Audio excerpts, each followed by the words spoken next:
men şu wagt Sowda Fenagat merkezinde ödül paýtagtymyň ugudan ýerine sergiler geçirip bolýan. Şu ýerde bir näçe brendler bar.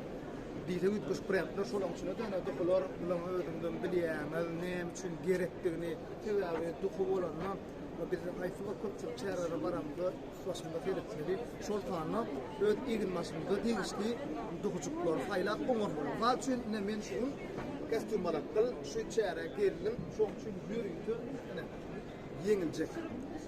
Firmana we ödüňe görüň okan ene 50 mllik ödüm parfüm bulup gidýär. Bular hiç ýyfam durýar. Aýdyp ketip mene şunu tepdim bolýar.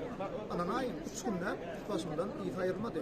Daşy 3 günde men şunu tepip berdim. Şuna bir jogun tepip durun bilem o. Ene ýeňiljek ýyf. Ondan sonra size ben näme gorkatdyjak? Ýekejek biraz näme?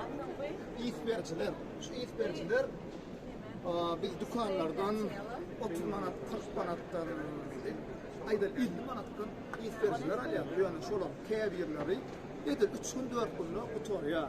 Bular bolsa ýa 4 günle açyk dur. Öyle meýil açyk naferedim. Ene başka isberçilerde nähili başka kompaniýalar gidiniz çöpün suwajy edip beşýärler. Bunu tutuş açyk dur. Şonno da ene oturana İnsan gowy ödüm şu hemşeýäriniň içinde diýýär dol ýaýrak dur öýüňe da näme bolsa boldy. Mene alma maslahat berýär. We şu sahypalarna ýazylmaga maslahat berýär. Isleýän görmüşden haýlap alyp bilersiň. Barkel. Sparjal.